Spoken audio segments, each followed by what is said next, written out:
Doni vai falar hoje sobre Angústia vai ao cinema, mas não é pra ninguém ficar angustiado, né? Não, a gente vai falar de tema bom, depressão, angústia, Vai ser ótimo. cinema, suicídio. Não, suicídio, claro. Obrigado. Boa noite. Overdose. E aí o Doni fala, deixa eu Muito fazer. obrigado.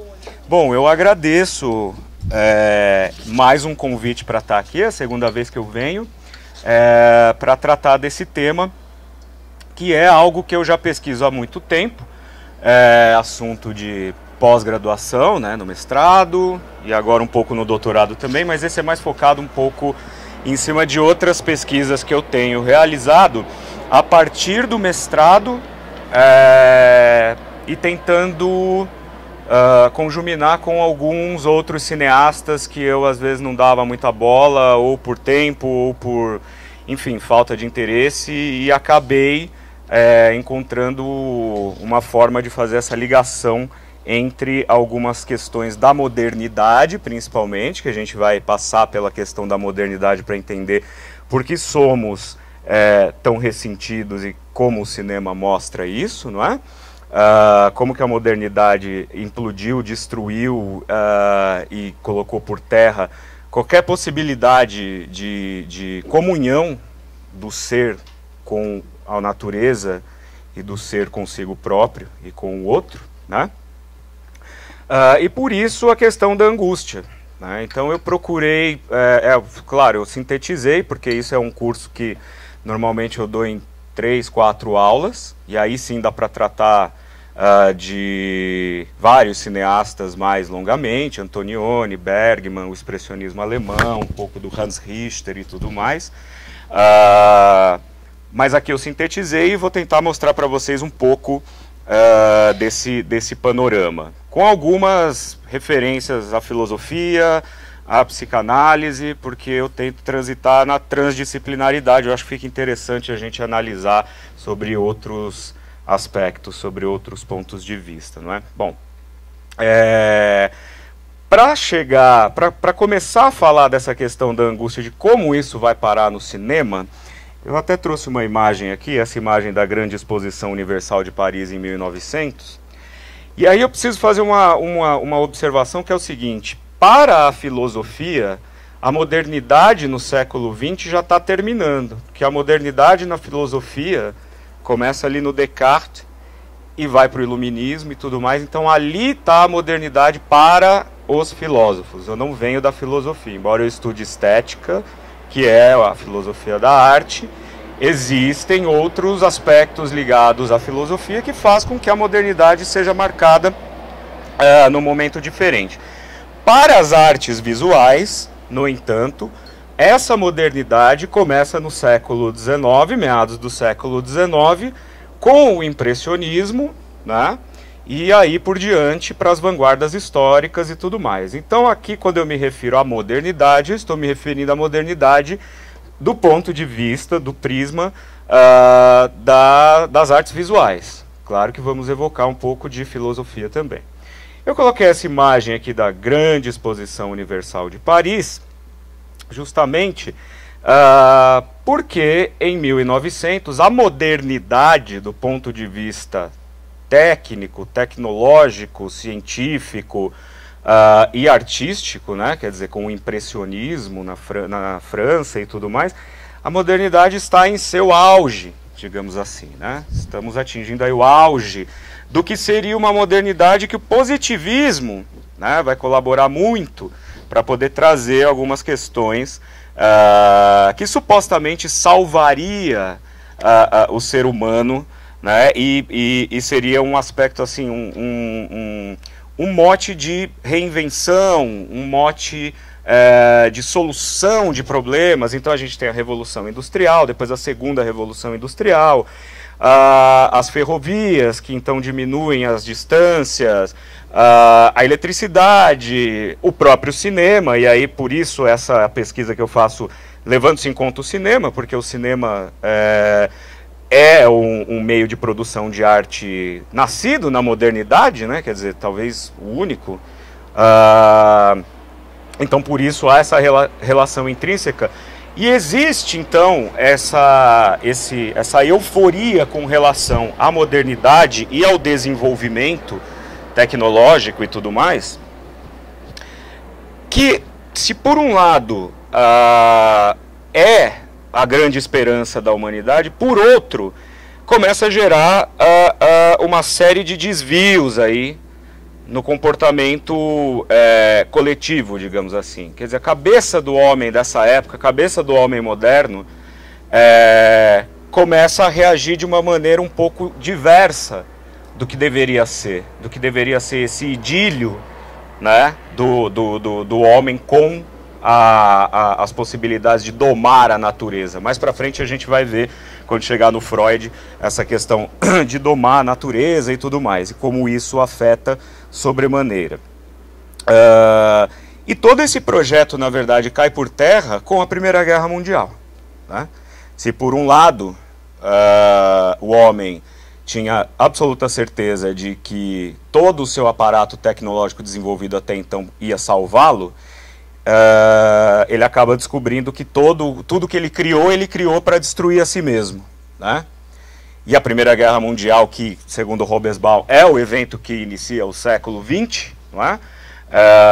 Realmente mostra isso. Mostra, inclusive, essa mudança que eu falei no pensamento, na ética, né? Porque até o século XIX, a guerra ela tinha uma ética. Né? Quando você ia para um campo de batalha, você matava o seu inimigo olhando no olho dele. Você sabia porque estava matando o seu inimigo.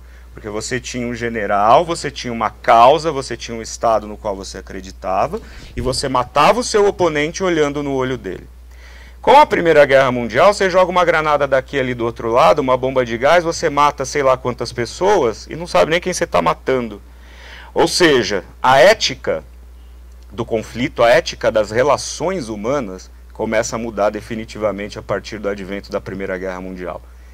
Então isso aqui, essa imagem que a gente está vendo, vai cair por terra, né? Toda essa beleza tecnológica, todos esses inventos, toda essa possibilidade de uma felicidade conquistada com suor, na verdade vai mostrar que vai ser o início da despersonalização do ser humano, né?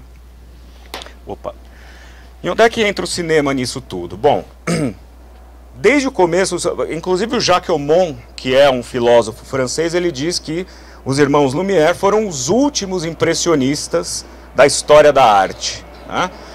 Porque eles eliminaram a última... Eles conseguiram, na verdade, conquistar de uma maneira muito mais incisiva aquilo que os pintores impressionistas procuravam, que era o movimento, que era a ilusão do movimento, que era a ilusão da luz, que era a ilusão incidida sobre o objeto, seja lá o que for.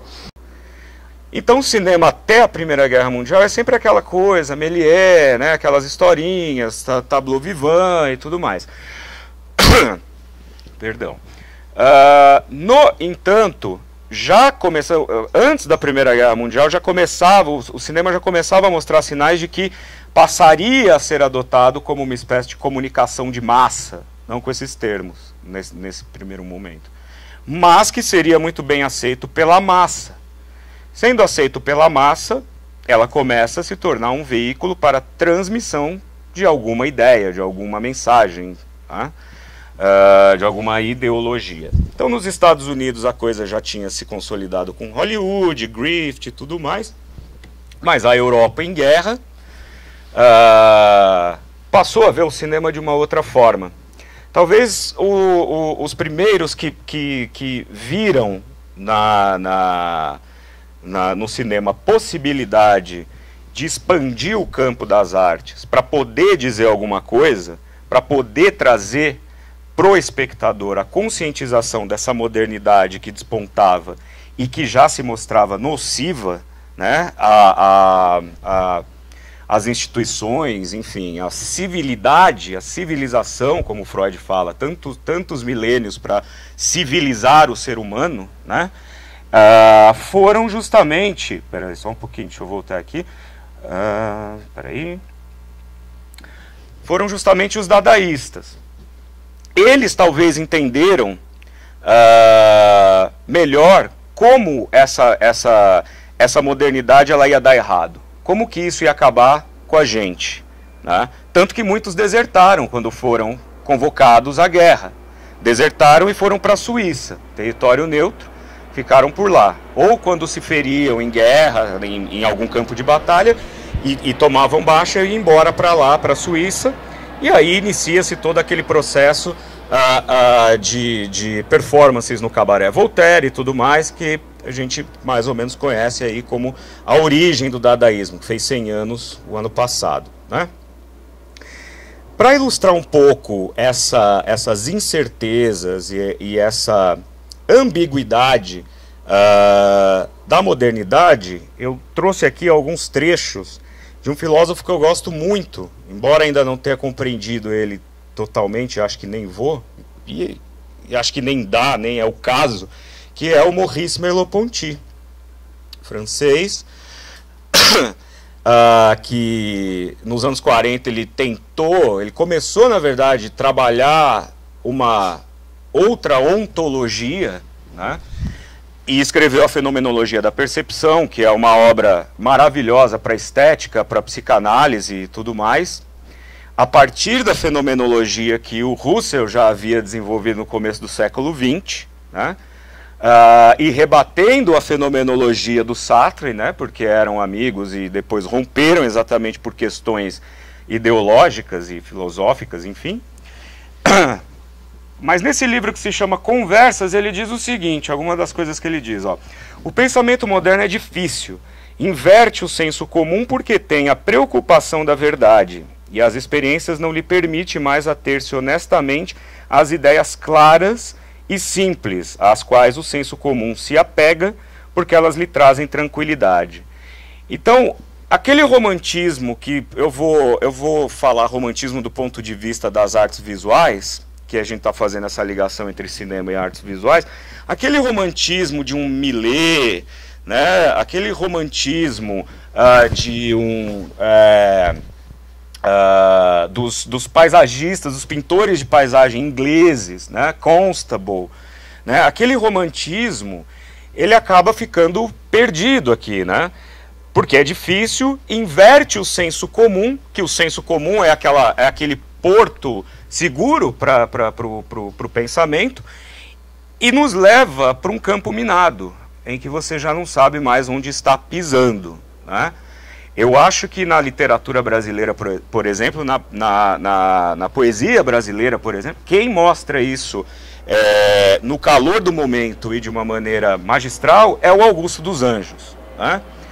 O cientificismo dele, ao mesmo tempo, aquela postura expressionista e simbolista, acho que traduz muito bem essa confusão. E ele diz mais, ó, o pensamento moderno oferece um caráter duplo de incompletude e de ambiguidade, que permite falar, se quisermos, de declínio ou decadência. E aí eu queria fazer uma ligação desse dito aqui do Merleau-Ponty com o que o Charles Baudelaire chamava de flânerie, né? O Flaner era aquela figura romântica, né, da França, de até meados do século XIX, que podia se dar o luxo de sair a passear com a tartaruga na coleira, porque não tinha nenhum tipo de compromisso com nada além de sua própria satisfação. Né? E a partir dos anos 20, no momento em que Paris começa a passar por uma série de... a partir do final do século XIX, começo do século XX, a partir do momento que Paris começa a passar mesmo pelo processo de reformas, da abertura de grandes boulevards, grandes avenidas e tudo mais, e nós entramos na modernidade, o Walter Benjamin vai falar que essa flânerie ela é substituída pelo que ficou-se conhecido como o homem da multidão. A gente vai falar um pouquinho mais para frente. E o homem da multidão é completamente o contrário desse Flaner. Né? Ele agora está preso às obrigações do ponteiro. Né?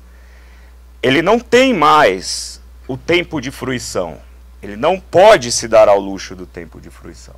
E é engraçado e também vou falar disso mais adiante, dessa relação entre natureza e ser, que é exatamente no momento em que, por exemplo, as calçadas começam a ficar mais estreitas, as avenidas mais largas, né? Então acaba havendo uma substituição aí, né? E é isso que o Merleau-Ponty está dizendo para a gente aqui, quer dizer, existe a ambiguidade, a incompletude, ou seja, é um momento de declínio mesmo. Eu fico imaginando que naquele momento, naquela Europa, no final da Primeira Guerra Mundial, realmente deveria ser muito difícil você encontrar alguma razão para alguma coisa, né? Para fazer alguma coisa. Para quê? Né? Já tem aquela velha frase, né? Quer dizer, para que poetas em tempos de fome? Não é? Quer dizer, não existe mais um sentido. E completa falando... Eu falei que a minha voz ia começar a falhar rapidinho. Fuma, desgraçado. Coração dos modernos é um coração intermitente e que nem mesmo consegue se conhecer. Olha que interessante. O homem moderno, ele não sabe quem ele é. Não faz a menor ideia de quem ele é. Né? Até porque não tem tempo para parar e pensar quem ele é. Lembre-se que eu falei, virou o homem da multidão. Você só pode pensar na multidão. Né?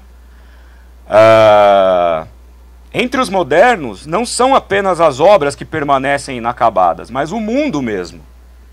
Tá? Tal como elas o exprimem. E como se fosse uma obra sem conclusão, da qual não sabemos se jamais comportará uma. E o Freud depois vai dizer também, mais adiante a gente vai ver, que o homem, a partir do brotar da modernidade, a partir da guerra, a partir do momento em que o homem se encontra num mundo completamente só, egoísta, injusto e tudo mais, não há a possibilidade de redenção. Não há possibilidade. A humanidade chegou no estágio que não comporta um epílogo fechadinho, né? A não ser que caia um meteoro, que eu estou esperando há uns 3 anos e não cai. Não vai acontecer. Nós vamos permanecer nessa corda bamba, não é? E aí eu queria chegar nos dadaístas que eu falei para vocês, que são aqueles que expressam isso em obras de arte. E eu trouxe só 2 exemplos aqui do Ralph Hausmann, que é o Tatlin at Home, que é um retrato do Tatlin, né, artista e arquiteto russo, e um autorretrato dele também. Agora veja que interessante, não é?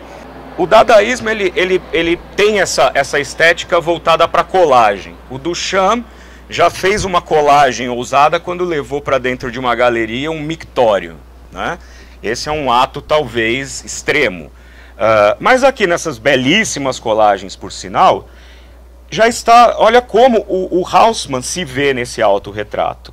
Ele é metade uma pessoa, metade uma carne, né, que está ali aberta, exposta, e metade uma máquina. Né?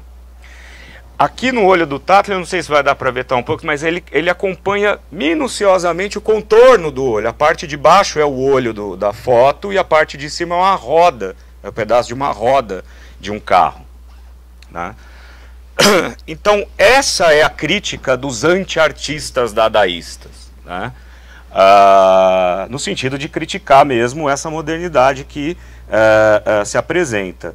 E aí nós chegamos ao expressionismo, e eu escolhi só mais um artista, somente um artista expressionista, que é um dos que eu mais gosto aqui, porque o expressionismo na história da arte é, na verdade, eu não diria uma fusão, mas é uma evolução de 2 movimentos, que é o fauvismo na França, Fauve, né, e o Die Brücke, né, que é o primeiro movimento expressionista alemão, que é a ponte. Depois tem o Der Blaue Reiter, né? Mais adiante. Mas o Kirchner é da ponte. E aí a gente começa a entrar na questão isso tudo é arte degenerada, tá? Isso tudo faz parte da arte degenerada. Que é um conceito que hoje em dia já não se usa mais. Ninguém... Bom, eu não vou falar disso agora, depois eu falo com muito prazer. Mas enfim, não vou entrar no mérito dessa questão. Mas, o que acontece aqui na obra do Kirchner O expressionismo, e assim como o fauvismo já havia feito, para de perseguir essa tentativa de realizar uma arte figurativa, né? Não há mais sentido em fazer arte figurativa depois do cinema, como eu falei, né? E somando-se essas incertezas da modernidade que entra com o pé na porta, na verdade o artista começa a procurar dentro de si a percepção que ele tem do mundo.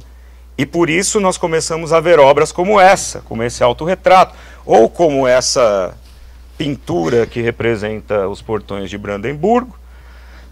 Vou beber um pouquinho de água.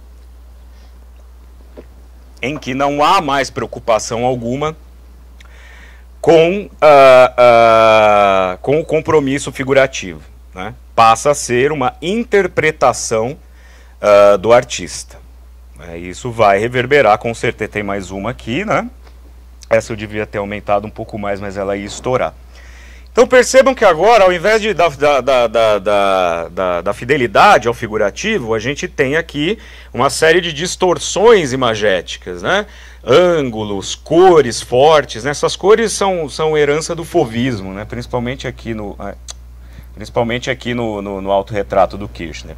E isso vai invariavelmente bater no cinema. E é aqui que a gente entra na obra O Gabinete do Dr. Caligari, que é o primeiro que vai mostrar o suprassumo, quer dizer, a cristalização da angústia no povo alemão derrotado na Primeira Guerra Mundial. A gente sabe que a Alemanha foi completamente destruída após os conflitos, destruída não só na sua geografia, mas também na sua sociedade, né? Quer dizer, aliás, é até interessante, eu sempre falo que no início do filme O Ovo da Serpente, do Ingmar Bergman, o narrador começa dizendo: Berlim, 1921, um maço de cigarro custa 10 milhões de marcos, para se ter uma ideia da inflação e tudo mais. Obviamente que isso desmoraliza a Alemanha, mas o cinema não deixa de ser algo interessante para eles. Então, vocês já viram O Gabinete do Dr. Caligari? É um filme familiar para vocês? Eu vou ter que narrar de novo para poder explicar o conceito aqui,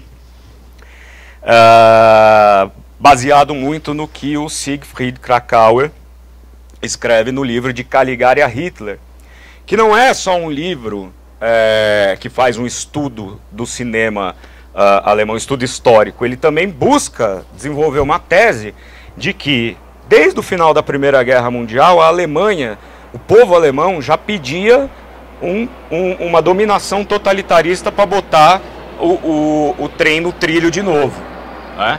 Que era uma coisa, que era um zeitgeist, que era uma coisa, um inconsciente coletivo e tudo mais.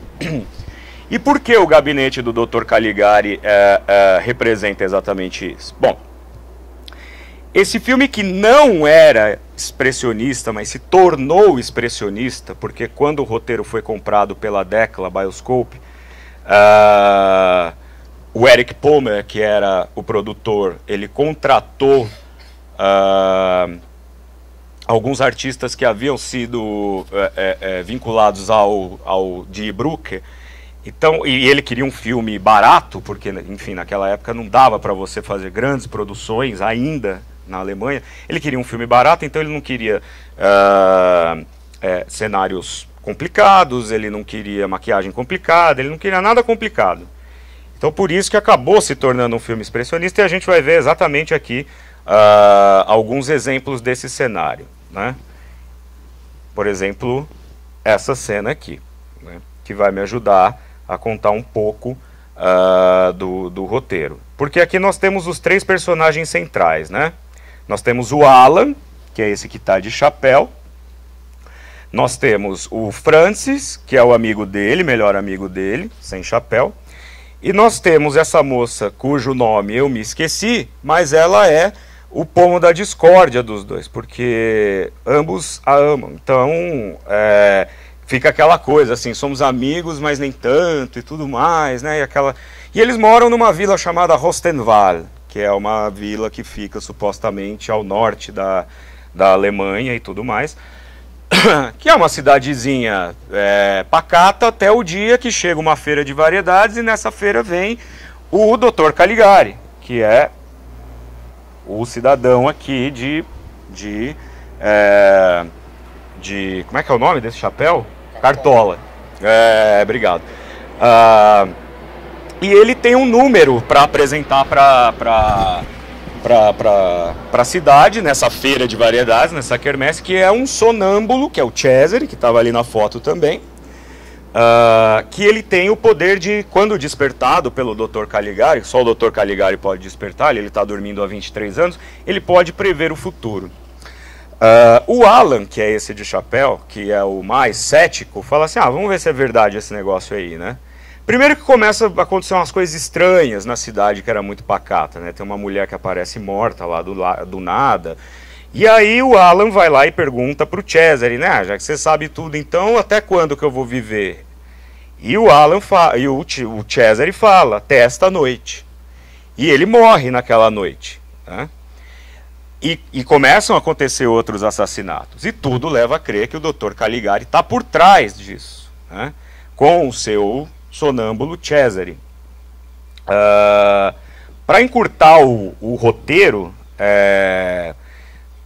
o Francis, que fica obcecado então por essa figura do Dr. Caligari, do Cesare e tudo, e começa a incentivar que a cidade vá atrás da causa desse caos que se abateu sobre uma cidadezinha, né?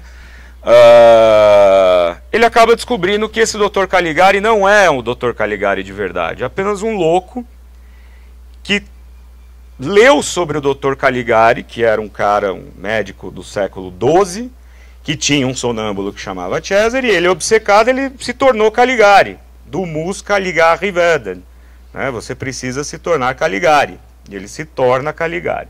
O Cesare acaba morrendo numa circunstância lá, e o Caligari então é enclausurado, é preso, né, pelas autoridades, posto uma camisa de força e enclausurado. Tem uma reviravoltazinha no final. Aí isso seria o final do filme, segundo os roteiristas.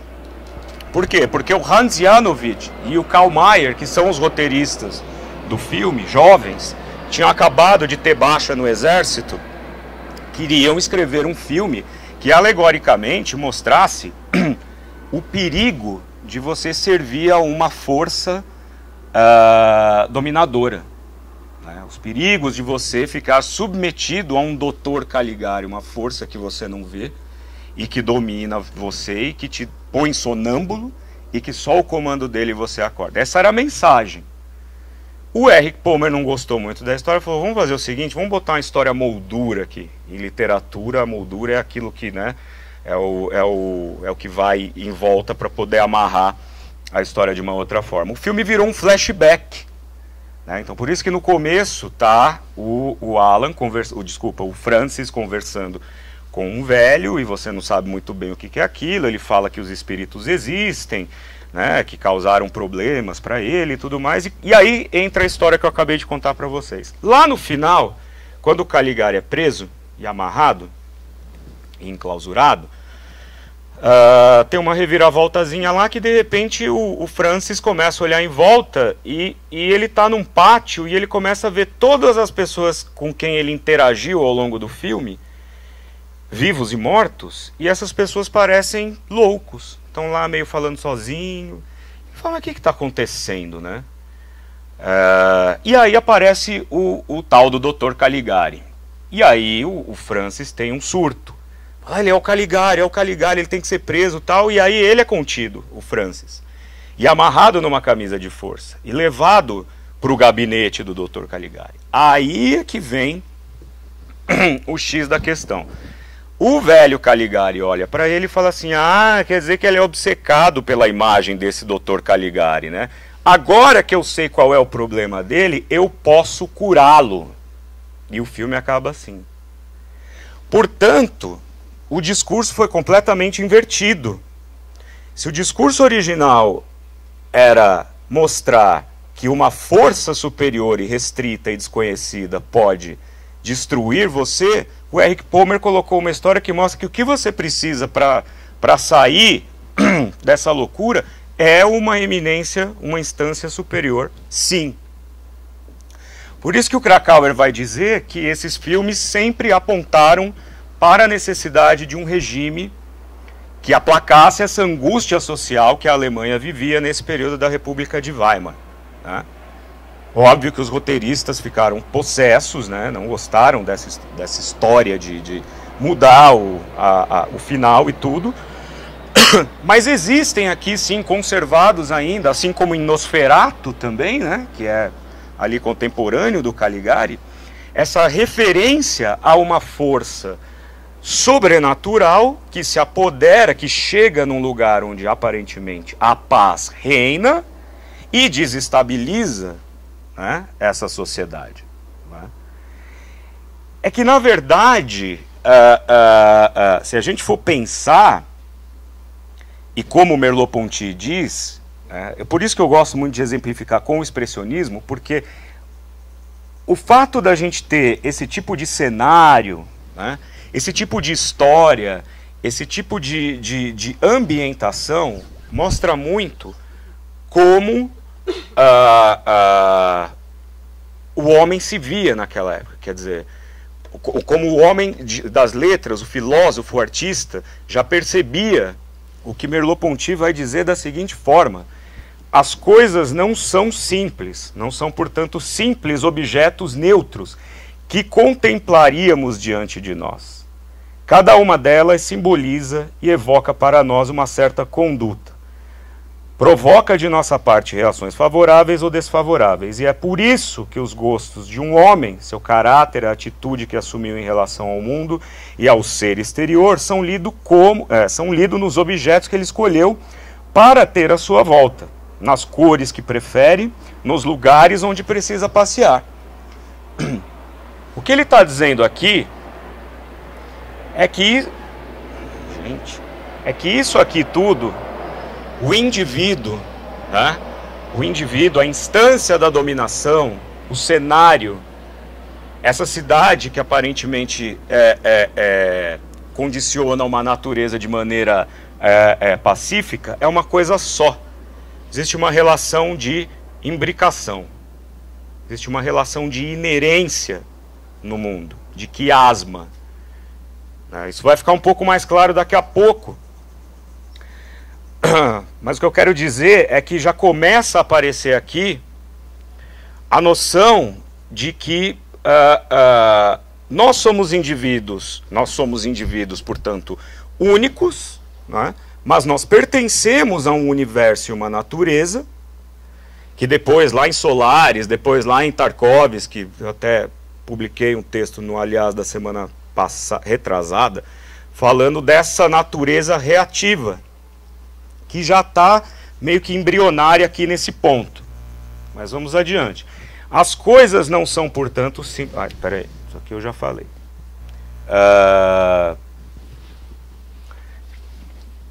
E aí a gente pode continuar esse rápido passeio pelo cinema alemão até chegar num momento em que a economia do país passa a se recuperar, e isso vai refletir diretamente na conduta e na arte daquele país, né? A gente sabe que no final dos anos 20, os Estados Unidos, junto com outras nações que viam vantagem em realizar um plano de recuperação financeira para a Alemanha, entrando principalmente no cinema, né? Foi a época em que todas as empresas de Hollywood entraram na Alemanha, começaram a comprar cotas das empresas e tudo mais. A Alemanha se reergueu, e é dessa época que existe um filme que eu muito recomendo que vocês vejam, que se chama Berlim, Sinfonia da Grande Cidade. Se não viram, vejam. É um filme bastante interessante. Parece um documentário despretensioso, para mostrar a cidade, né, para mostrar Berlim, para mostrar seu povo e etc. Mas que esconde uma coisa que depois vai ficar muito marcada e que vai influenciar inclusive o cinema brasileiro, que eu já vou chegar lá, que é a apatia, que é uma sociedade apática, que é uma sociedade que reage por inércia à natureza, por conta exatamente dessa desestabilização pelo qual passaram. Isso que o Merleau-Ponty está falando, desse imbricamento, só um pouquinho, desse imbricamento e dessa relação de quiasma com a natureza, na verdade, os alemães não se dão conta num primeiro momento, porque ao assistir esse filme, a gente tem a nítida noção de que o homem e o sistema da máquina, do progresso e dessa suposta recuperação é uma coisa só, é uma engrenagem só, né? Isso vai reverberar num filme brasileiro chamado São Paulo, Sinfonia da Metrópole, né? Que vai mostrar São Paulo em 1929, com seu primeiro 1 milhão de habitantes, supostamente para mostrar que a cidade é uma metrópole já digna de ser vista pelo mundo, pela Europa, principalmente pelos Estados Unidos também, mas que já mostra exatamente esse é engraçado, né? Porque o modernismo brasileiro ele é bancado pela elite do café, portanto retrógrada. Eu nunca vi isso, né? Então mostra exatamente essa dicotomia que existe entre uma cidade ultramoderna, né? E ao mesmo tempo conservadora. O filme, por exemplo, não tem a parte que, como Berlim, não tem a parte em que o pessoal sai à noite para se divertir depois do trabalho, para dançar e tudo mais, como é no caso de Berlim. Em São Paulo, Sinfonia da Metrópole, o filme acaba a hora que anoitece. Por quê? Porque no dia seguinte você tem que acordar para trabalhar de novo, entendeu? Porque ninguém vai pagar suas contas. Aqui é São Paulo, ame ou deixa, né? Fala. Mas isso aí não é futurista? Essa ideia da máquina, ser tudo uma coisa só? Ser tudo... É todo um ideário que faz parte das vanguardas históricas, né? Inclusive o futurismo, claro, né? Talvez os dadaístas não gostassem disso que eu vou falar, mas o futurismo, o dadaísmo, o expressionismo, todos esses ismos, eles todos partem de um mesmo pressuposto, né? O que define o que é o que, entendeu? É a época de ouro dos manifestos, né? Você juntava meia dúzia no boteco, vamos fazer um manifesto. Dá um nome aí. Então, mas quer dizer, tudo está vinculado, quer dizer, tudo está unido pela contestação, né? Pelas antenas da raça, né? Quer dizer, pelos artistas, né? No caso deles.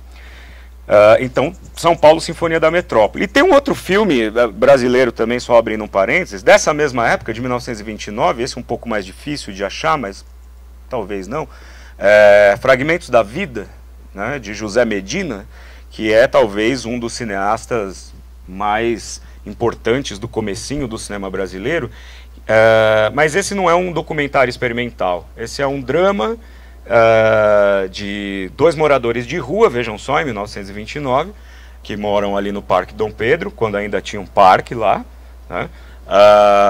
E o sonho de um deles é ser preso, porque está chegando frio e ele quer um lugar quente para dormir que ele coma 3 vezes por dia. Que beleza, né? Aliás, no São Paulo, Sinfonia da Metrópole, já aparece a penitenciária de São Paulo como uma instituição que cura os enfermos morais. Então, olha o tipo de pensamento para onde vamos rumando, né? Então ele quer ser preso a qualquer custo, mas nunca consegue. Sempre dá alguma coisa errada e ele nunca consegue ser preso. Até que no fim, quando ele não quer ser preso, ele resolve se regenerar porque ele lembra que o pai dele falou que ele tinha que ser honesto, ele é preso e se suicida na cadeia, né? De alguma forma ele escapou do sistema, né, daquele sistema todo, se suicidando. Mas enfim. Aí o Merleau-Ponty continua. Os psicólogos de hoje insistem no fato de que não vivemos a princípio na consciência de nós mesmos. Nem mesmo, aliás, na consciência das coisas, mas na experiência do outro. Aí ferrou. Aí é que o negócio ferra de vez, né? Eu tive um professor agora há pouco tempo, João Freise, né? Que é psicanalista e lecionou uma cadeira lá na USP, que é Psicanálise e Crítica de Arte, e ele disse, no momento em que você saca qual que é o lance do Merleau-Ponty, a vida se torna insuportável. Como se já não fosse sem entender Merleau-Ponty, né? Porque quando você descobre que você vive na experiência do outro, isso tudo aqui que a gente está fazendo agora, a rigor é uma coisa só, entendeu? eu não me reconheço como Doni se eu não for contraposto a Luciana, a Laura, entendeu? A essa árvore, entendeu? E aí ele continua. Só sentimos que existimos depois de já ter entrado em contato com os outros, e nossa reflexão é sempre um retorno a nós mesmos, que aliás deve muito à nossa frequência do outro. Ou seja, é um inferno, né? Aquilo que o Sartre falou, o inferno são os outros, está certíssimo, né? Vocês estão conseguindo entender onde é que está chegando essa modernidade que parece que vinha só porque o trem agora anda mais rápido e porque a penicilina cura e tudo mais? Fala. Eu estava aqui esperando uma brecha para poder fazer uma pergunta que se refere um pouco ao expressionismo alemão, que quando você coloca que ele é o resultado de uma visão de mundo própria daquele tempo, né? Justamente. E aí me veio a ideia do anacronismo que está introjetado na gente. E aí a minha pergunta é a seguinte: quando o expressionismo, quando o gabinete do Caligari resolve fazer aquele tipo de cenário, fazer aquele tipo de interpretação, aquele tipo de maquiagem, aquele tipo de realidade na tela, o que as pessoas que vivem aquele tempo pensam sobre aquilo? Então, elas olham para aquilo e pensam, isso é estranho, ou elas olham para aquilo e está ok, estão assistindo? Qual a relação das pessoas daquele tempo com essas obras de expressionismo? Porque isso também diz sobre o anacronismo e a relação daquelas pessoas com aquela realidade, né? Então, isso me pega muito quando a gente fala de expressionismo e olha para esse movimento e fala, nossa, que estranho esse cenário, ele é esticado. Mas ele é esticado pra gente. Pra quem tá vendo naquele tempo, é esticado também ou não? Okay? Sem dúvida, o filme na época causou estranhamento, claro, porque é a primeira vez que você tem na tela de cinema algo desse gênero. Provavelmente para quem tinha uma relação com a arte um pouco mais próxima, não deve ter sido tanto uma surpresa, mas o fato é que o alemão entendeu a mensagem. Tanto é que depois a gente tem vários outros filmes com o mesmo mote, o Nosferatu, o Golem, né? O Castelo de Vogelöd, né? Então, quer dizer, tem aquela questão do trendy, né? A coisa vira moda, né? Mas eu fico com aquela parte em que o artista, os criadores estão querendo trazer para a tela justamente essa inerência que existe entre o seu tempo e o seu ser. Dá para entender? Sim, sim. Como uma coisa só. Aquilo é um universo só, né?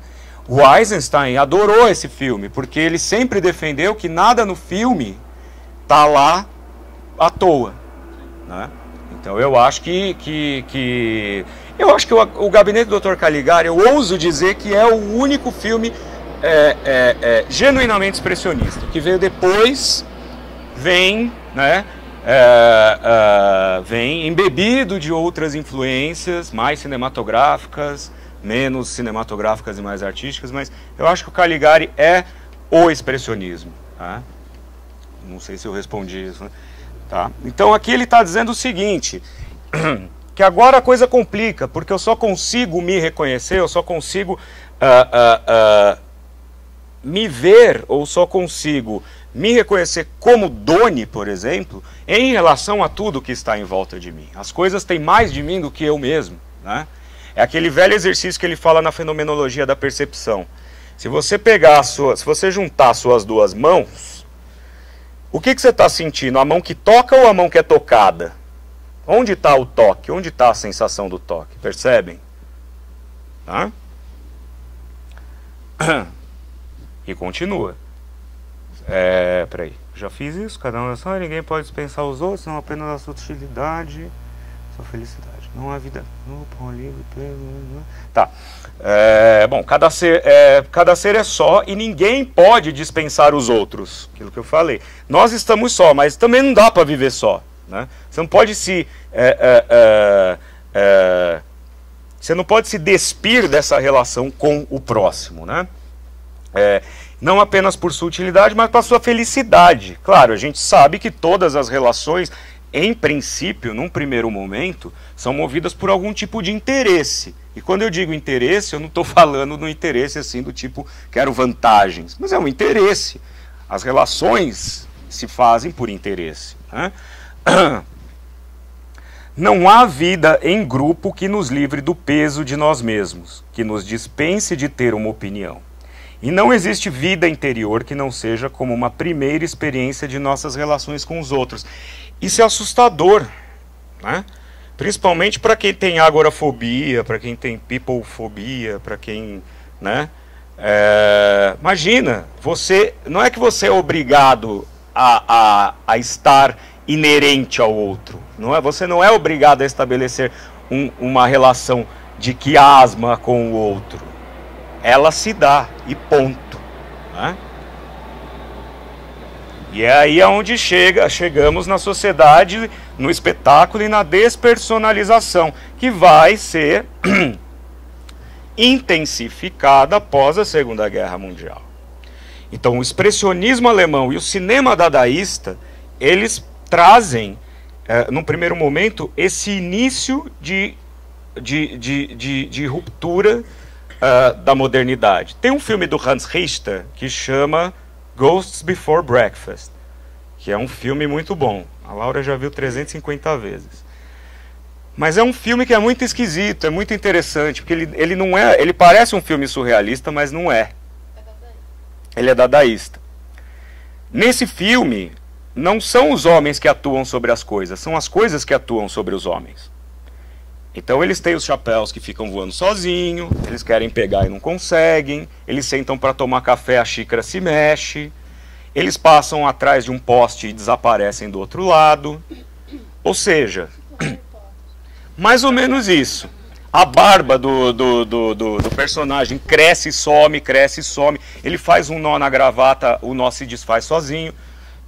Ora, o que o Hans Richter está falando para a gente? Que a natureza não obedece a gente, entendeu? A natureza não está nem aí para a gente, na verdade, né? Nós não temos essa relação hierárquica com as coisas. E essa é a grande questão que a gente vai ver quando chegar no Bergman, né? Que aí entra a religião junto. Mas a natureza... Nós somos tão insignificantes para a natureza que eu vou dar 2 exemplos aqui, pessoais, para vocês entenderem. Eu tenho... uma grande amiga que ela disse para mim, Doni, o dia mais triste da minha vida era um dia de verão, ensolarado, final de semana, as pessoas caminhando pela rua, né, andando de bicicleta, todo mundo feliz, passeando e tudo mais. E eu estava saindo do hospital após ter sofrido um aborto espontâneo do meu primeiro filho, né? Já o dia mais feliz da minha vida também foi um dia de verão, só que estava chovendo, a cidade destruída, né, tudo alagado, eu não conseguia chegar onde eu precisava, para me encontrar não conseguia chegar. Foi o dia que eu saí da maternidade com o meu primeiro filho nos braços. Ou seja, a natureza não está nem aí para a gente. Isso é um exemplo basiquinho, assim. Depois a gente vai ver outros assim mais incisivos e tal, né? E esse filme do Hans Richter, assim como outros filmes que ele fez depois, como esse, né, que é o Dreams That Money Can Buy, né, os sonhos que podem ser comprados, esse filme, essas 2 cenas eu escolhi exatamente para ilustrar esse comentário, que é o seguinte, após a Segunda Guerra Mundial a coisa fica até pior, no sentido de que a cultura de massa, né, a propaganda, os bens de consumo, o poderio cultural americano se exacerba tanto que a gente acaba virando boneco, como esses personagens aqui, de um dos episódios do filme Dreams That Money Can Buy, que foi feito pelo Hans Richter com colaboração do Max Ernst, do John Cage, do Picabia, só gente do mal, né? Fernand Léger, né? Então eles fizeram um filme em episódios. E como começa esse filme? O fulano lá, que é uma pessoa, o filme é de 47, portanto depois da Segunda Guerra Mundial, né? Quando, né, quando o sonho de vida americana, né, quer dizer, o sonho americano, né, as grandes expectativas estão ali começando a se intensificar. mais ou menos isso. A Barbie eu acho que em 47 não tinha ainda sido criado, né? Eu tenho medo da Laura, ela faz umas perguntas meio... Pá! Corta, quebra nas emendas. Mas enfim, o que o Richter tá mostrando aqui é justamente essa despersonalização que vem com essa sociedade do espetáculo, que depois o Guy Debord vai chamar de sociedade do espetáculo. E esse personagem, então, que eu estava falando anteriormente, ele precisa de alguma forma sobreviver. Ele vai ao banco, ele pega um empréstimo, ele abre um consultório, porque ele só tem um dom na vida, que é olhar para o olho da pessoa e enxergar os devaneios escondidos que ela tem e trazer isso para fora da pessoa e concretizar esse devaneio, para que essa pessoa, dentro dessa sociedade de homens da multidão, possa ter pelo menos o mínimo de conforto ou de felicidade e tudo mais. Esse é o único dom que ele tem. Não fosse isso, ele seria um ser completamente à margem. Ele é um poeta, né? E ele tem esse dom de olhar. Então, é aquela crítica que o cinema faz a uma sociedade que agora começa a mudar. Se existia um inconsciente coletivo assolado pela angústia, assolado pelas mazelas, agora essa mazela ela começa a se individualizar porque viram cada um por si. Né? Você passa a ser avaliado por aquilo que você mostra, por aquilo que você dá à sociedade. Não interessa se você tem talento para escrita. Você é um bom engenheiro? Quero saber isso. Entendeu? Né?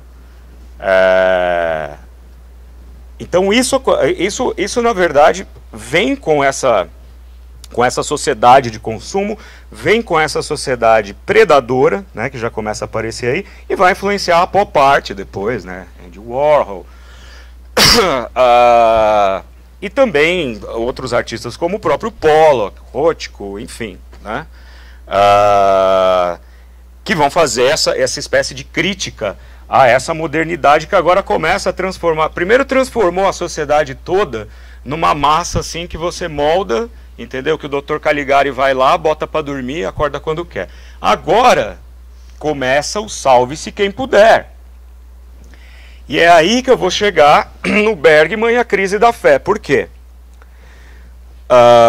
Dentro de uma sociedade com essas características, a religião ela acaba declinando, ela vai morrendo, né? Bom, todo mundo conhece a frase Deus está morto.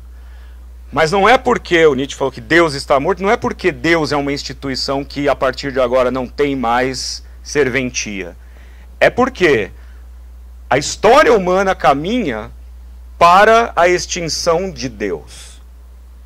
É porque a forma como a sociedade se reconfigura ao longo do século XX vai caminhando para a extinção de Deus. E o homem é incapaz de conviver sabendo que, se ele descobrir, se ele souber que não existe um Deus, né? O Freud que vai dizer depois, na verdade, a gente vai ver um trecho aqui, né, da citação Ipsis Literis, mas no Futuro de uma Ilusão, mais ou menos o que ele diz é que Deus é o pai infalível que a gente precisou criar porque a gente descobriu que o nosso pai, que a gente achava que era infalível, é falível. Primeiro a gente queria transar com a mãe, não pode. Né? Queria transar com a mãe, não pode, óbvio. Depois a gente descobre que a gente não pode transar com a mãe e tem outro homem que a gente tem que respeitar, que é o nosso pai. Depois a gente entende que o pai tem uma autoridade e vê nele alguém infalível que está lá para proteger. E aí depois a gente descobre que ele, como qualquer um, é falível também. Então esse, assim, de uma maneira bem geralzona, né, é o conceito de um Deus, né? E esses dois filmes do Bergman aqui que eu coloquei, eu vou falar sobre o Luz de Inverno, né? Mas eu coloquei um trecho aqui da Fonte da Donzela, né? Que junto com o Sétimo Selo São os dois filmes que o Bergman vai para a Idade Média para discutir exatamente essas questões da religião. No Sétimo Selo tem a questão da dúvida, né, de um Deus no meio de uma cruzada em que a peste está matando todo mundo. E na Fonte da Donzela, uma família muito religiosa é posta à prova quando a filha, que é a mais religiosa de todas, super carinhosa, linda, maravilhosa, vai passear no campo sozinha e é pega e violentada por esses 3 bandidos. Aliás, é uma das cenas mais chocantes que eu já vi de violência no cinema, mesmo esse filme sendo de 1957 ou 58. Né? Ela causa engulho. Coincidentemente, esses 3 bandidos continuam aí e matam ela, né? Matam e enterram o corpo dela. E à noite vão procurar abrigo em algum lugar, vão provavelmente procurar um lugar para pousar e assaltar também e tudo mais. Só que eles vão parar na casa da família da menina. E uma vez descoberto que eles mataram essa menina, aí o pai, que é tão religioso, ele vai ser posto à prova. O que você vai fazer agora? Eu não vou dar spoiler. Vocês vão ter que assistir. Isso coloca em xeque, né, a existência de um Deus. Por exemplo, os gnósticos, né, que é mais ou menos a pegada do Luz de Inverno, pelo menos é a leitura que eu faço. Os gnósticos, eles têm uma noção de criação do mundo, do universo, eu acho bem interessante. Na verdade, os gnósticos hoje pra gente seriam assim os isentões, sabe? Eu acredito em Deus, não sei se eu acredito em Deus, mas vai que, né? Cheio de isentão. Não é? Religiosamente eu sou um desses, viu? Não acredito muito, mas vai que, né? Porque o Voltaire mesmo, que era ateu, né? O Voltaire era ateu e no leito de morte disse, né? O emissário religioso dele ali, o pastor, ou o padre, enfim, disse a ele, né? Renuncia ao diabo, né? Aceite Deus. Ele disse: olha, meu nobre senhor, eu estou morrendo e não convém fazer inimigos a essa hora. Então, quer dizer, essa dúvida, ela vai ser sempre, né? Mas como que para os gnósticos a coisa toda acontece? Quando a gente pensa, né? Quando o filme nos mostra que por que uma menina tão religiosa, de uma família religiosa, foi covardemente estuprada por 3 porcos, entendeu? E além de tudo foram parar na casa dela, da família dela, e aí o pai dela tá com a batata quente na mão, né? O que vai acontecer a partir daí, né? Por que esse mundo é desse jeito? Se Deus é tão bom, por que fez isso? Então os gnósticos têm uma explicação que eu acho ótimo. Na verdade, não é que existem 2 deuses. Existe um pleroma, que é como se fosse o arco do universo. E nesse pleroma existe uma espécie de Olimpo. Isso está no Evangelho da Verdade, que é um evangelho apócrifo. Como o Evangelho de Judas, né, que Judas fala: eu era o favorito, eu não era filho da puta nada, eu era o favorito e tudo mais. O Evangelho de Maria Madalena, e tem o Evangelho da Verdade, que diz que nesse pleroma existia uma espécie de entidade que é o Deus desconhecido, que é o Agnostos Theos, que é aquela força desconhecida que não tem nem forma nem nada. E outras entidades menores, mas também habitando nesse Agnostos Theos, nesse pleroma. Uma dessas entidades, Sofia, que teve vontade de conhecer o Agnostos Theos, o Deus desconhecido. Só que essa tentativa dela inconveniente causou um caos, né? Porque não é permitido, o Agnostos Theos não é permitido a ninguém conhecer, né? Essa era a forma de cristianismo até 520 e poucos depois de Cristo, né? Depois é que a coisa foi tomando cada rumo. Mas então ela quis conhecer, causou esse caos todo, e desse caos, do desespero dela, nasceu um filho. E esse filho nasceu com todos os problemas do mundo. Cego, louco, vaidoso, só que com poder de criação. E aqui estamos nós. Ele criou um mundo. Ele criou o nosso mundo para se divertir, né? Porque ele é um maluco. Ele é uma pessoa, um ser, quer dizer, um Deus completamente desprovido de qualquer senso moral, né? Quando Sofia vê isso, ela chora. E as lágrimas caem em algumas pessoas aqui na Terra. A centelha, né? Cai em algumas pessoas. Portanto, Cristo, segundo os gnósticos, é o enviado do agnostos theos para trazer, para reconhecer e fazer a pessoa reconhecer aqueles que têm a gnose, que têm o conhecimento. São as lágrimas, que é a centelha, né? Muito interessante a gente pensar por esse lado, porque daí a gente consegue entender. Porque aí dentro dessa concepção gnóstica tem aquele que tem alma, mas não tem alma, mas não tem espírito, tem aquele que está lá só para cumprir tabela, e tem aqueles que tiveram a centelha despertada, que são os gnósticos, que têm o conhecimento, né? Ora, por isso que às vezes existe isso que eu falei, essa tendência a titubear, porque a gente não aceita o fato de estarmos sós, mas a gente precisa, de alguma forma, o conforto. E onde que eu quero chegar falando sobre isso? No filme do Bergman, Luz de Inverno. Luz de Inverno é um filme modesto até, é um filme que ele começa numa cidadezinha da Suécia, muito frio, numa igrejinha de interior, e começa com um culto, né? Esse pastor que está aqui, ele está rezando um culto e a gente percebe que a igreja tem 4 ou 5 pessoas no máximo, ou seja, Deus está morrendo, né? Quer dizer, a coisa está escoando, né? E ele está rezando essa missa e a gente percebe que ele está, mas não está, ele está lá, mas não está, e ele está gripado. E é interessante, né, o Bergman colocar um pastor que está rezando um culto gripado, passando mal ali e tudo mais.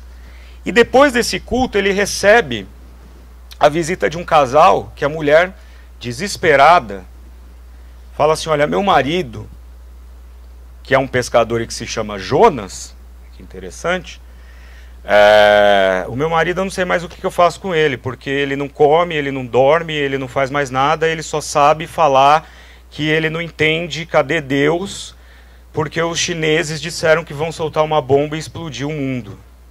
A gente está na época da Guerra Fria, né?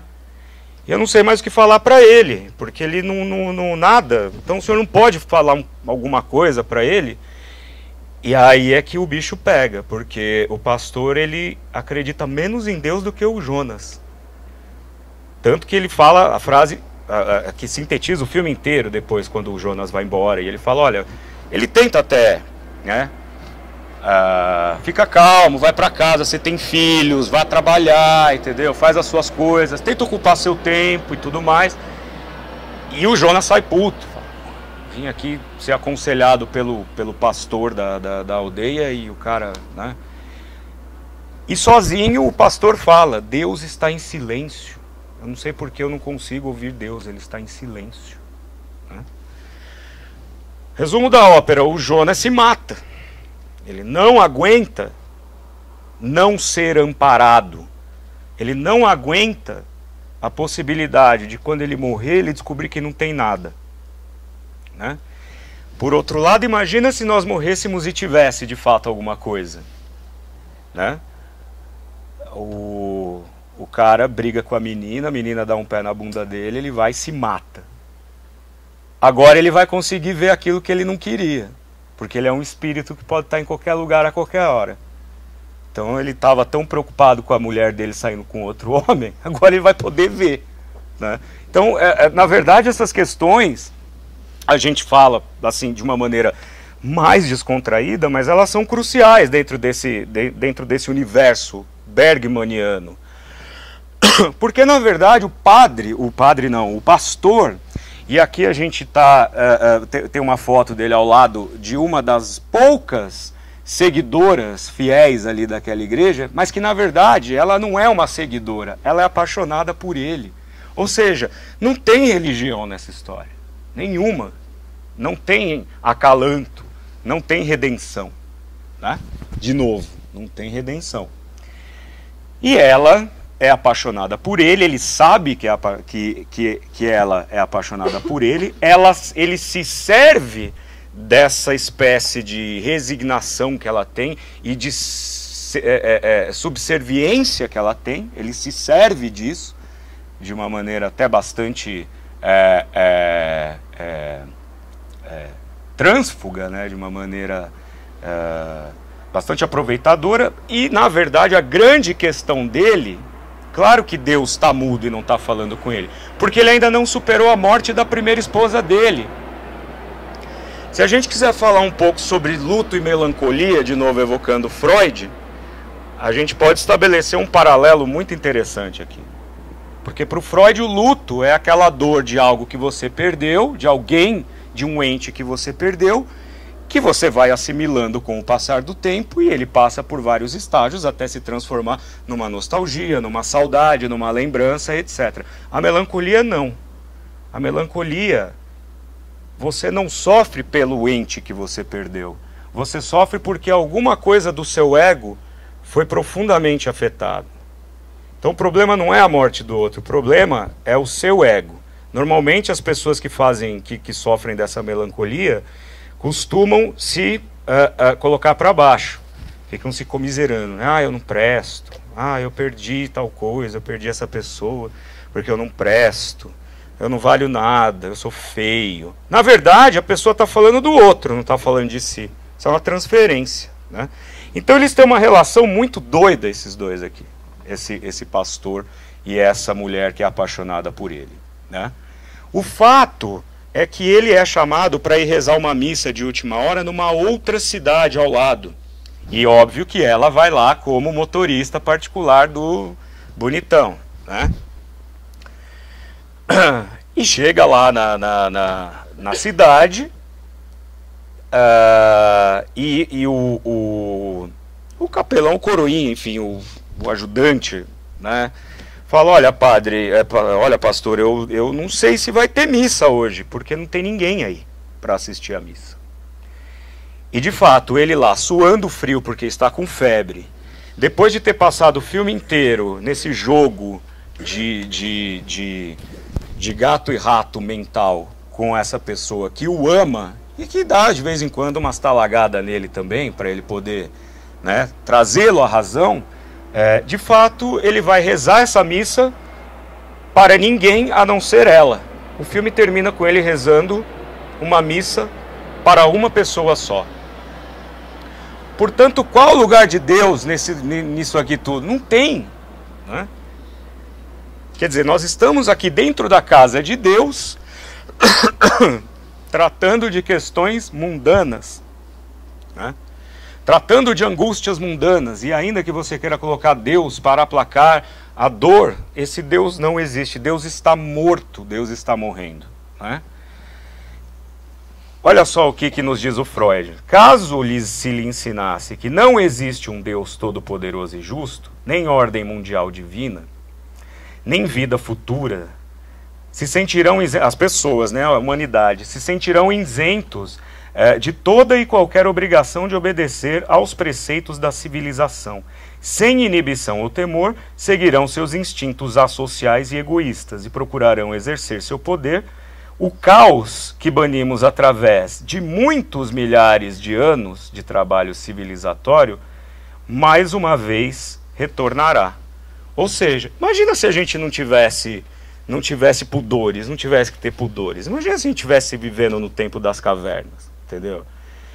Quanto tempo ia durar a humanidade assim, né? Assim, de carne e osso, olhando no olho, né? É impossível, a gente não pode. Eu não posso levantar aqui lá no Wellington, dar um tapa na cara dele, porque eu não gosto de gente que tem a barba do jeito que ele tem. Tem que ser que nem a minha, né? Que não cresce. Não, vou fazer isso não. Se você vai adorar, eu não vou satisfazer isso. Vou puni-lo. Imagina, quer dizer, a humanidade não ia durar um dia, né? Agora, eu usei esse exemplo aqui da última vez que eu vi, eu vou usar de novo. Se vocês quiserem ter uma amostra de como a humanidade se comporta em terra de ninguém, tem um site que não está nem na Deep Web, que vocês podem acessar, chama www.facebook.com. Né? O Mark Zuckerberg, ele tem pacto com o diabo. Não, o mérito dele não foi ter feito uma rede social que todo mundo amou e adotou. O mérito dele foi ter sacado que a humanidade, ela vive de barbárie, entendeu? Que o videogame não dá mais conta dos nossos instintos, da vontade que a gente tem de esganar o outro, entendeu? Pois é, né? Ele sacou que, assim, quando você está no videogame, é um personagem que não é você, mas no Facebook é você.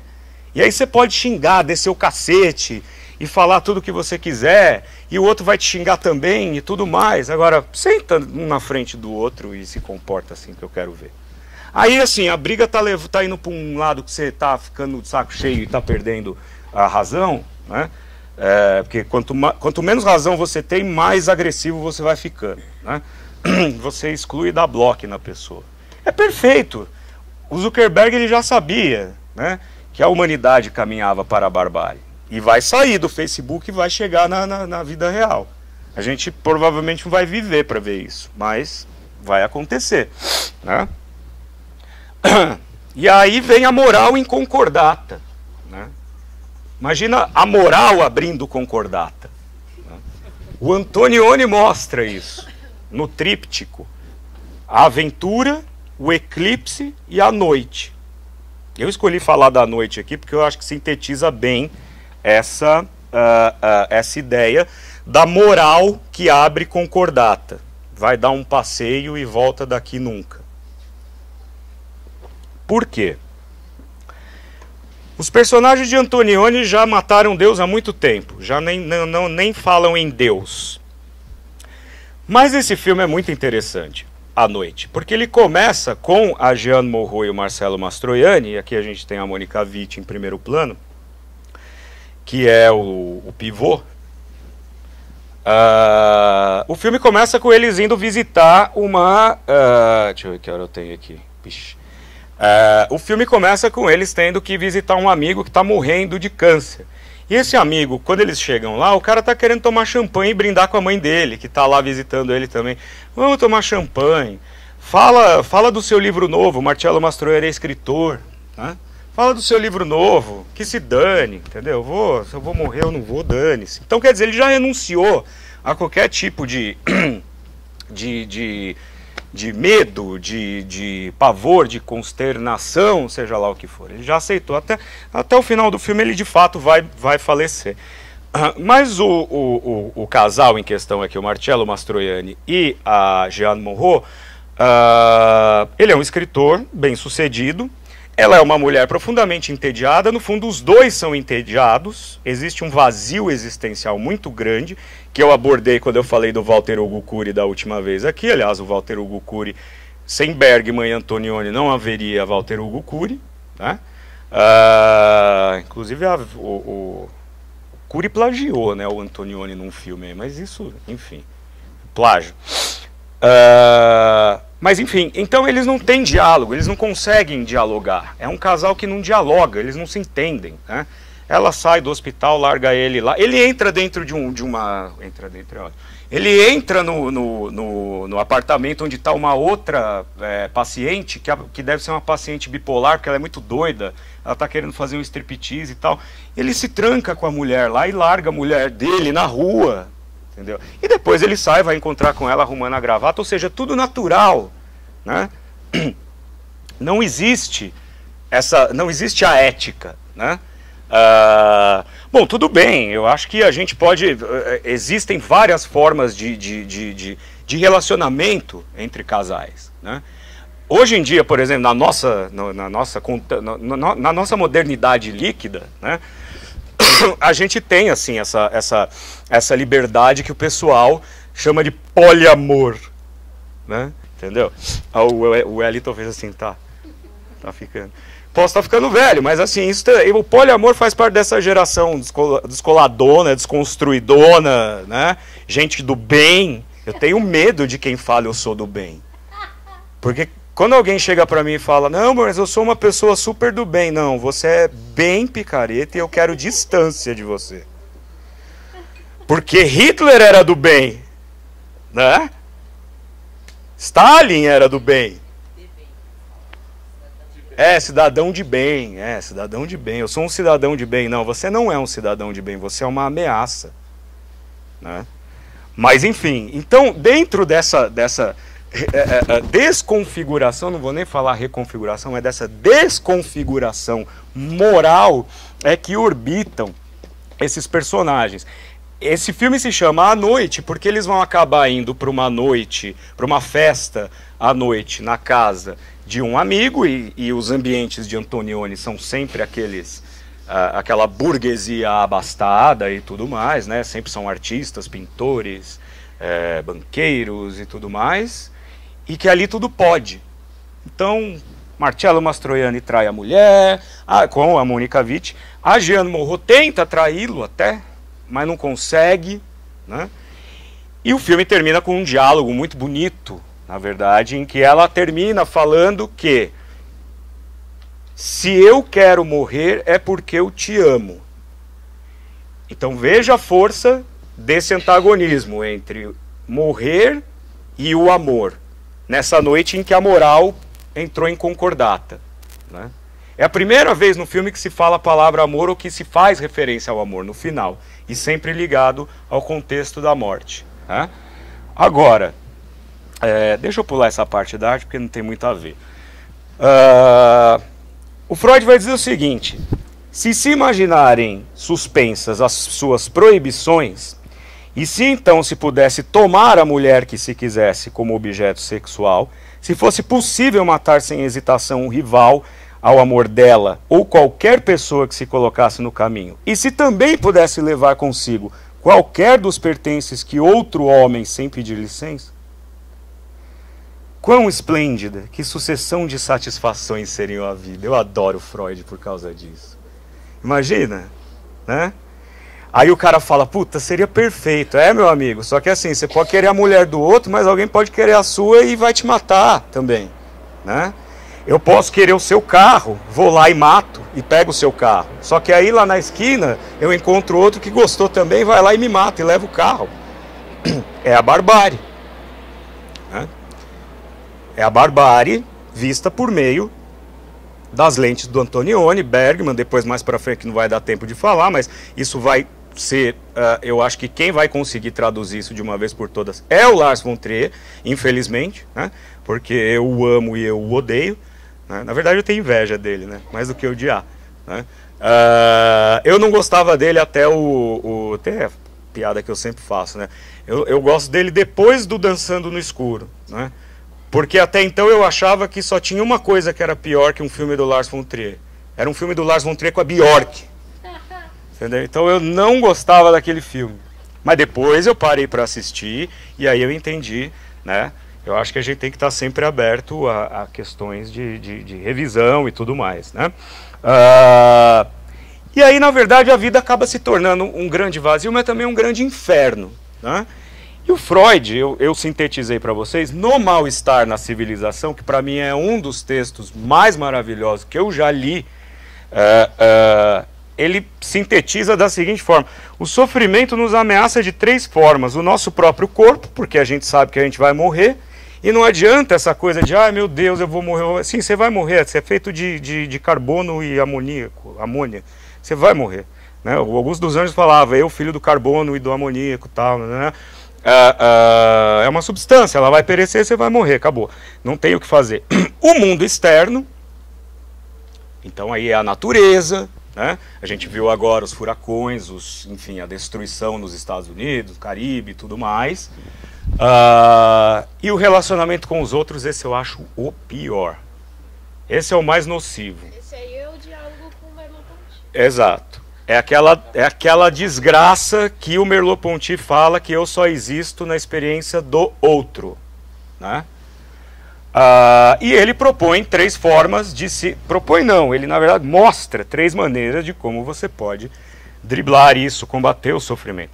A religião, que a gente falou, para poder aplacar a dor do corpo que perece, ou seja, você acredita numa entidade religiosa que quando o seu corpo cessar, você ainda tem uma alma que pode ser levada, ou você vai reencarnar, seja lá o que for. O isolamento, que seria ótimo, entendeu? Né? Que é se afastar totalmente da sociedade. Há também as tentativas de se tentar domar a natureza, né? De várias maneiras, né? O avião é uma tentativa de domar a natureza, né? A propósito. Eu juro que eu pensei sem me tocar que estava passando um avião.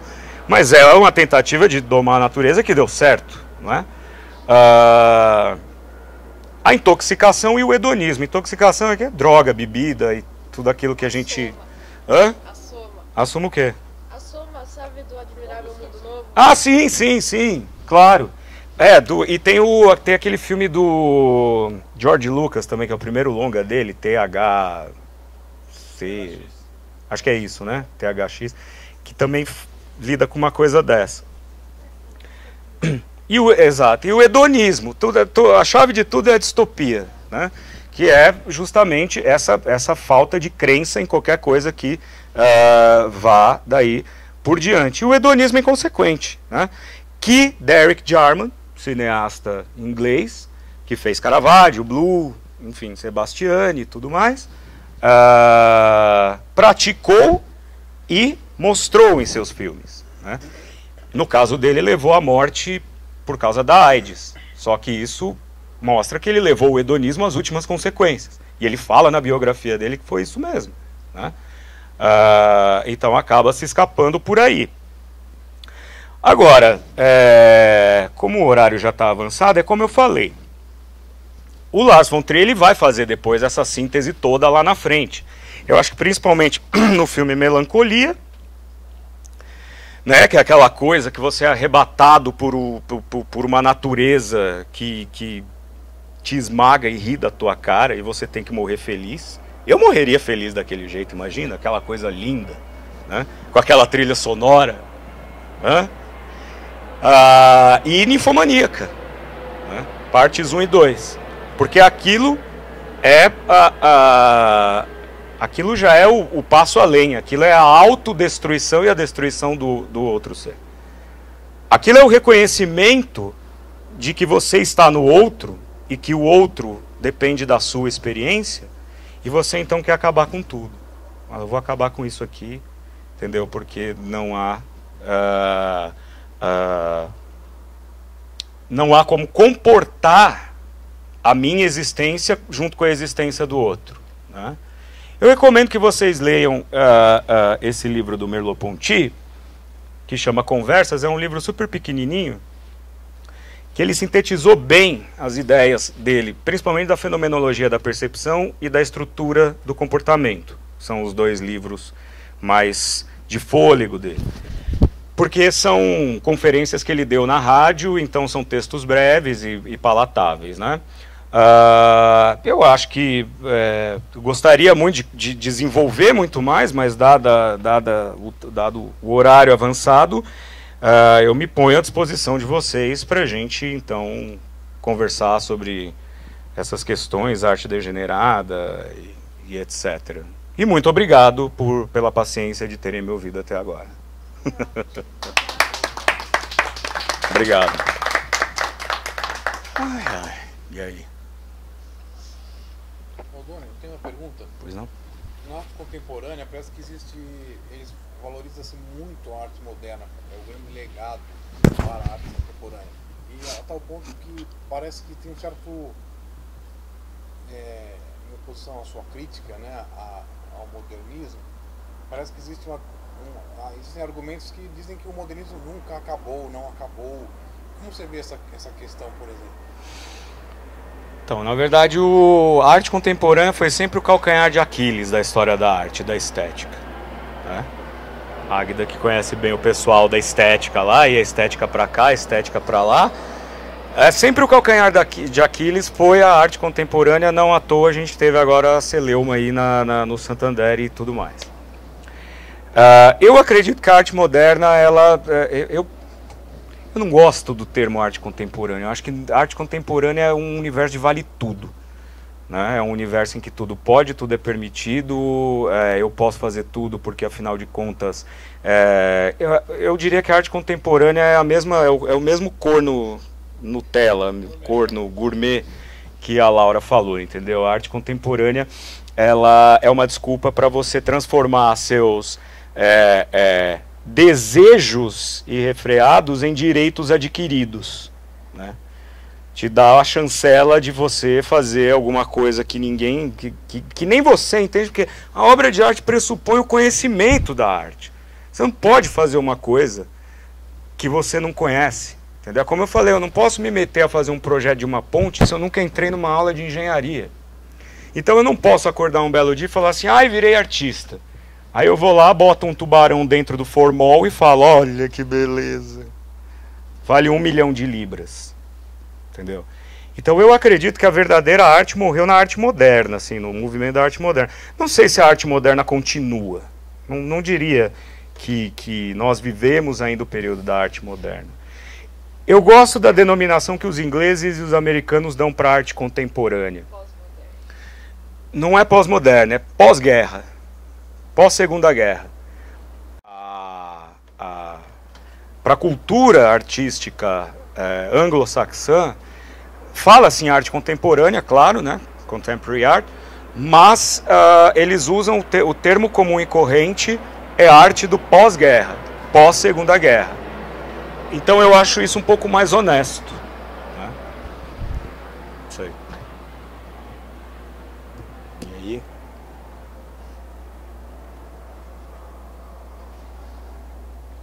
Sem mais? Pois não.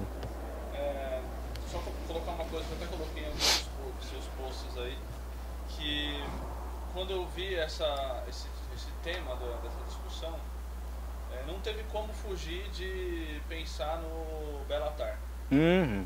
E no Cavalo de Turim, que pra mim, eu não vejo obra, no mundo das artes, eu não vejo obra tão conclusiva sobre a angústia e a melancolia como aquela. Sem dúvida. Porque realmente ele tá fora aí, o Belatar, mas o Belatar tá em atividade, né? Tá vivo aí. Tá. E ele tem muito essa questão colocada. A angústia desse tempo o afeta, né? Eu não sou um especialista em Belatar, mas eu gosto muito de compará-lo ao próprio Tarkovsky, porque os dois têm o tipo de... Apesar que o Belatar, ele faz o Tarkovsky virar, coitado, um aluno de escola de audiovisual, né? Porque se for para falar de duração de plano, de decupagem e tudo mais. Eu não sou um especialista em Belatar. Mas o que eu gosto muito do cinema contemplativo, né? Que o Antonioni faz muito isso, não aqui menos na noite, mas no Eclipse ele faz muito isso, né? O Eclipse, por exemplo, a cena inicial, que é o casal terminando a relação, terminando o casamento, ela dura mais ou menos uns 10 minutos, não tem um diálogo. É só no movimento, na mise-en-scène, no olho e tudo mais. E a sequência inicial do Cavalo de Turim, que dura 1 hora, é isso, a menina lá com o cavalo e tentando guardar o cavalo e tudo mais. Eu acho que é o que o próprio Tarkovsky fala no livro dele, que é esculpir o tempo, né? E quando você esculpe o tempo, isso é uma percepção que eu tenho.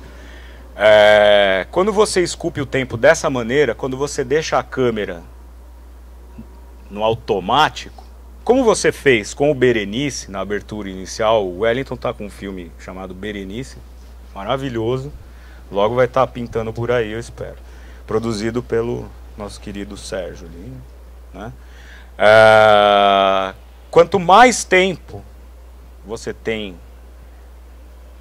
de uma mise-en-scène, mais você vai ter gente que vai falar, é chato pra caramba, é lento, não sei o quê.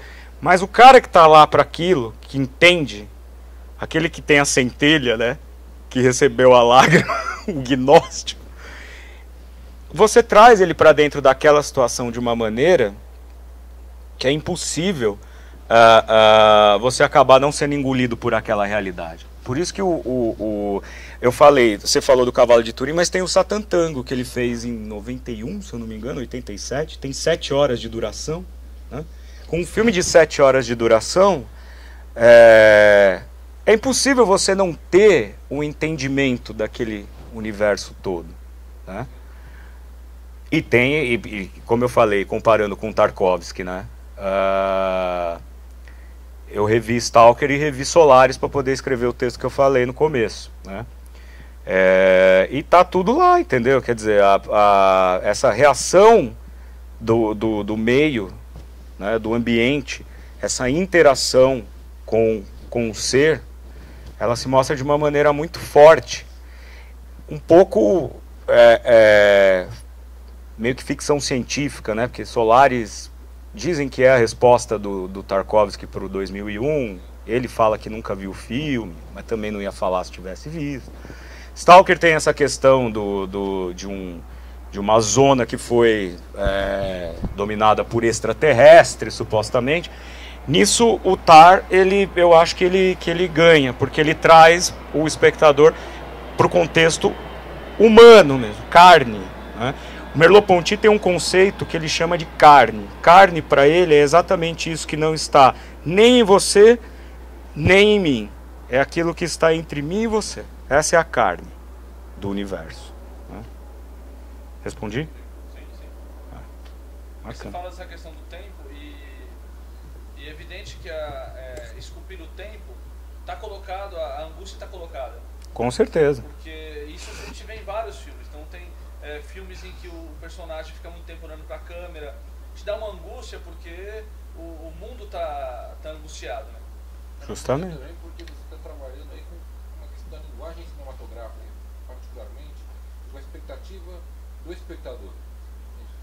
Você propõe uma relação diferente dele com o cinema, isso já é angustiante naturalmente, né? Por isso que o Lars von Trier é tão genial, porque ele bota a câmera no rosto da pessoa, na mão, e ele vai seguir ela, né?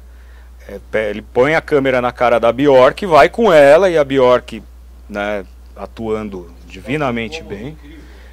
Exato, né? Que num primeiro momento eu fiquei com raiva, né? Mas me deixou... Tira o lugar de conforto, claro. É como a Fita Branca, o Mikhail Haneke é outro, né? A Fita Branca eu esqueci de falar, mas a Fita Branca está totalmente em diálogo com o Krakauer aqui do expressionismo. Porque a Fita Branca, aqueles garotos ali que estão fazendo pequenos atos terroristas, 20 anos depois eram os caras que estavam lá, né? Heil Hitler. E como é que eles eram castigados? Com a fita branca amarrada. Como é que os nazistas castigaram os judeus no primeiro momento? Vocês vão usar, entendeu? E o que é aquilo lá? É assim, o menino é amarrado na cama para não se masturbar à noite. A menina e o menino, quando chegam em casa atrasados para jantar, o pai é um pastor, ao invés de castigá-los, todo mundo vai ficar sem comer e eles vão usar uma fita branca para todo mundo ver que eles são pecadores, né? Então, isso já está lá. Eu gosto muito do Mikhail Haneke também. Mas por que eu falei disso? Eu estava falando no... Exato. E aí causa o desconforto exatamente você... No filme do Haneke, você prevê o que aconteceu depois. E aquela cena bonita no final, todo mundo bonitinho, entrando na igreja, né? Para ver o culto, né? Aquela coisa. Aquilo dá uma angústia desgraçada, quer dizer, é um plano longo, né? Assim como o Cachê também, que é dele, também aquela cena final do Cachê. Oi? Ele é um clássico pessimista, né? Quer dizer, o Violência Gratuita, né? O Funny Games, quer dizer, o Funny Games...